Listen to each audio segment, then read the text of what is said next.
स्वागत है आज के हमारे इस वीडियो में। आज हम सीखने वाले हैं अम्ल, क्षार एवं लवण। इन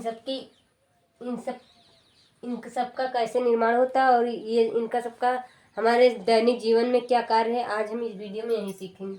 तो चलिए देखते हैं। अम्ल का मापन पीएच स्केल के पैमाने पर किया जाता है। ये है पीएच स्केल। इसकी रीडिंग होती है 0 से 14 के बीच में इसकी रीडिंग होती है। इसके ये 7 है। 7 के बीच में कोई भी रसायन हो तो वो क्या होता है? उदासीन।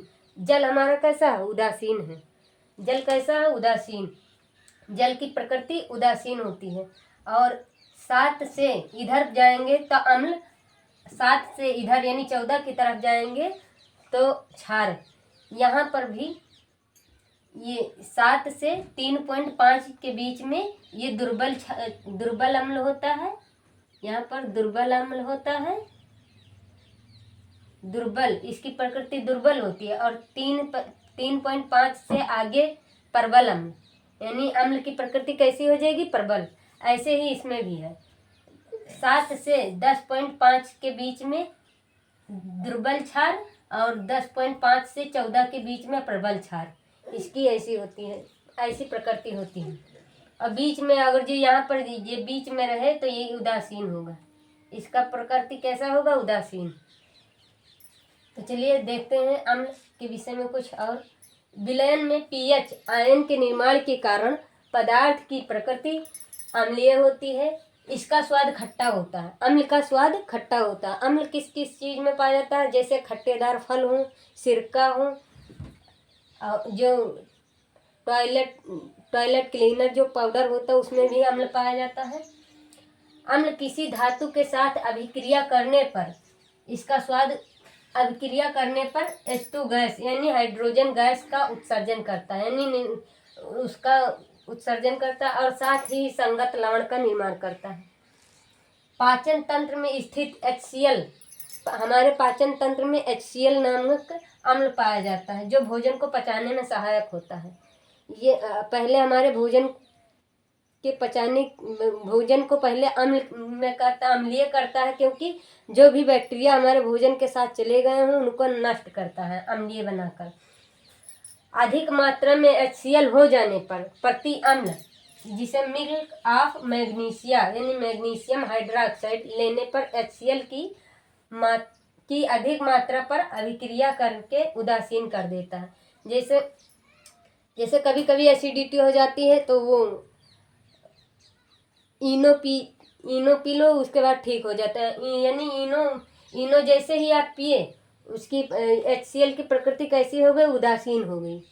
और उदासीन जब होती है तो वो संगत लवण यानी लवण और वो जल का निर्माण करती है। मुंह के पीएच मान 5.5 से कम होने पर अर्थात अधिक अम्लीय होने पर दांतों का क्षय होने लगता है। 5.5 से कम दांतों पर कैल्शियम फास्फेट का इनेमल होता है। हमारे दांत के ऊपर जो परत होती है उसे किसका चीज का बना होता है? कैल्शियम फास्फेट का, जिसका पीएच मान 5.5 से कम होने पर संक्षारण होने लगता है।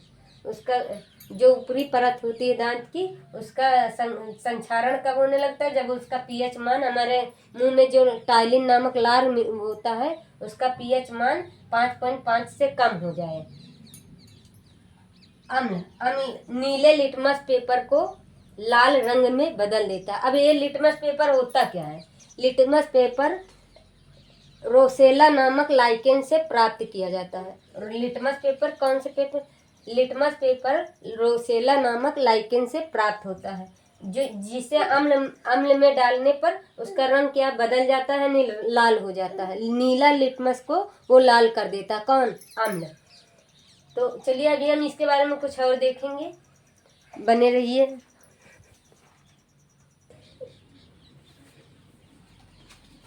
क्षार यानी बेस, इंग्लिश में क्या कहते हैं? बेस। विलयन में OH- आयन के निर्माण से पदार्थ की प्रकृति क्षारीय हो जाती है।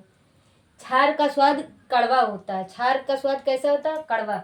और यह पित्त रस की प्रकृति कैसी होती? क्षारीय, क्योंकि पेट में जो आमाशय में पाया जाता है HCl यानी हाइड्रोक्लोरिक अम्ल, उसको क्षारीय प्रकृति में बनाने के लिए पित्तरस का स्राव होता है, तभी तो उसकी प्रकृति क्षारीय होगी, तभी वो उसका भोजन का पाचन होगा। तो चलिए देखते हैं। क्षार कास्टिक होता है, लाल लिटमस पेपर को नीले रंग में बदल देता है। उदाहरण जैसे बेकिंग सोडा क्षारीय प्रकृति की होती है। मजबूत अम्ल एवं क्षार पानी में पूरी तरह अलग हो जाते हैं। और क्षार की प्रकृति मैंने बताई, जैसे 7 से 14 के बीच में क्षार और 7 से 0 के बीच में अम्ल, और 7 जहाँ पर होगा 7 पर सीधे उदासीन। जल की प्रकृति हमारी उदासीन होती है। 7 से 10.5 पर दुर्बल क्षार और 10.5 से 14 के बीच में प्रबल क्षार, इसको मैंने बताया है। सूचक अम्ल क्षार सूचक वे पदार्थ हैं जिनका अम्लीय विलयन में एक रंग तथा क्षारीय विलयन में दूसरा रंग होता है। नेटाल साकीय जैसे सूचक वे, जैसे मैंने बताया था कि नीले लिटमस पेपर को लाल कर देता, लाल लिटमस पेपर को नीला कर देता है, इसी यही सूचक है। सूचक का प्रयोग हम जैसे अम्ल और क्षार की प्रकृति मापने के लिए भी कर सकते हैं। जैसे गुड़हल का फूल और वो हल्दी। नेटाल शाकीय पौधा में मेथेनाइक अम्ल का स्राव होता है। अम्ल कई चीजों में, जैसे चींटी के डंक में कौन सा अम्ल पाया जाता है? फार्मिक अम्ल। और नींबू के रस में साइट्रिक अम्ल। और ऐसे ही अम्ल, कई प्रकार के अम्ल होते हैं। तो चलिए वीडियो का अंत करते हैं। मैं आशा करती हूँ कि आप लोगों को समझ में आया होगा।